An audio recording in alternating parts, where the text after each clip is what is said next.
Hola, Mrs. Newell's class. I'm Drew Kruzich. That's me.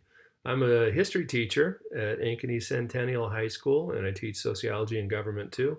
And I'm the girls' track coach there. It's a lot of fun. I met your teacher, Mrs. Newell, back when we used to go to the same summer camp together. There's me doing an impression of a lollipop, and there is her staring intently into a dumpster, a habit I believe she still has. You'd have to ask her. My name is Kruzich with an H on the end of it, but originally, this is our family crest you're looking at. Originally, we just had a C on the end of it with these accents in the Serbo-Croatian alphabet, and that would be Kruzich. Sounds pretty righteous. Some of my relatives added a K on the end when they came to this country, Kruzich. Some of them added an H, Kruzich. Somehow, my family added an H and pronounced it Kruzich. I don't know. We weren't very good at spelling and reading and writing back then. Croatia is this little tiny country here that looks like kind of a Pac-Man that's eating Bosnia Herzegovina.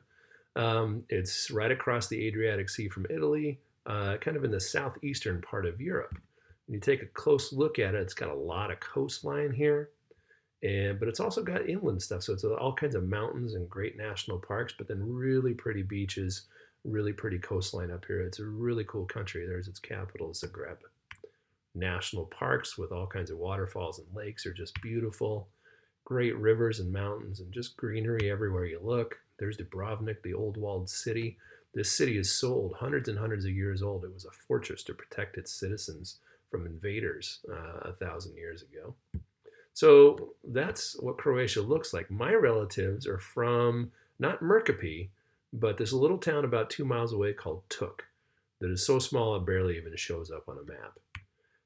That's about what it looks like. It's in the mountains, and it was just a really poor area of Croatia, and families really struggled to make ends meet. Now, back right before World War I in the 1900s and 1910s, Croatia didn't even exist. It was part of this larger Austro-Hungarian empire, and the empire controlled all these different nationalities and all these different ethnicities.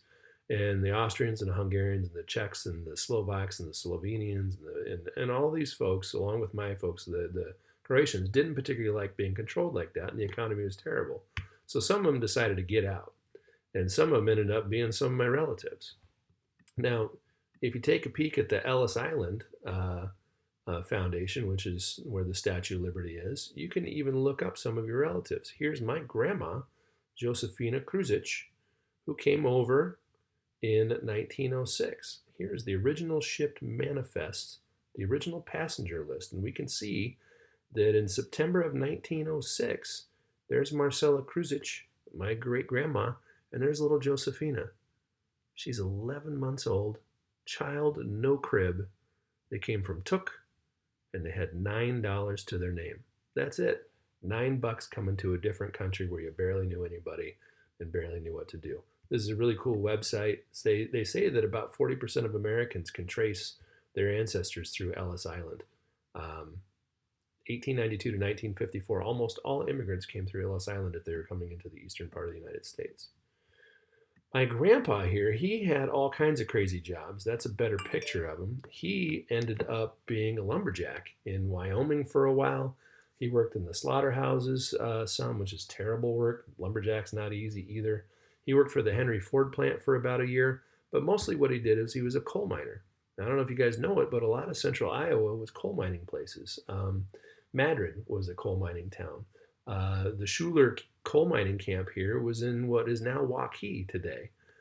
Even my town of Ankeny had some coal mines in it. Slater had some coal mines.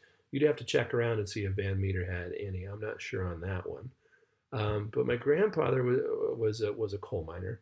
And actually, my grandma, Fina, her dad was a coal miner too. He died in a coal mining accident when she was only 14 years old, the oldest of 8 kids.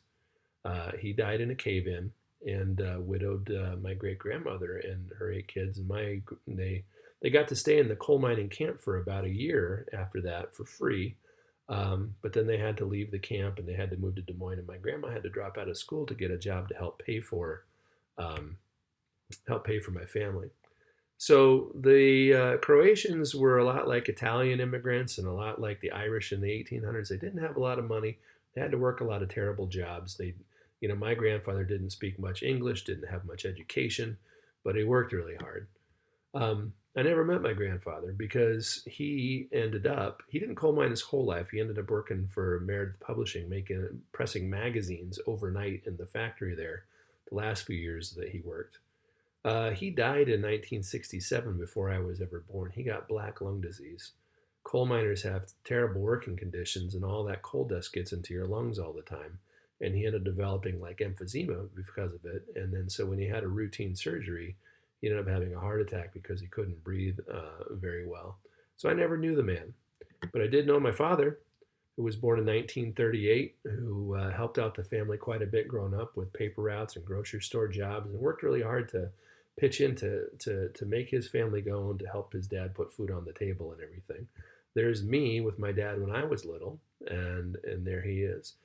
He got to go to college after high school, but he after 4 years he didn't have a degree because he had transferred colleges, and he ended up getting drafted in the army and ran out of money. It was really expensive, and like I said, my family didn't have a lot, so he never got a college degree, but did get a good job working in computers, which were new at the time, and he was able to help raise my family, and there is my family, four of us here.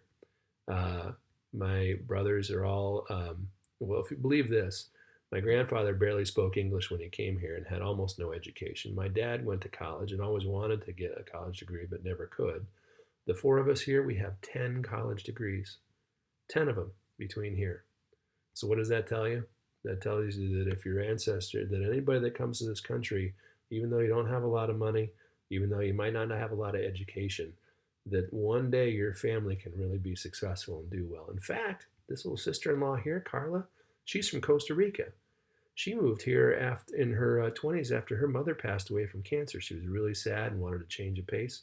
She came to the United States and was a nanny in Denver. Met my brother, even though she could barely speak English. They were drawing pictures to each other on placemats, and they fell in love almost immediately. They got married over 15 years ago. Here's my ninth grade nephew and my sixth grade nephew, Luca and Caleb.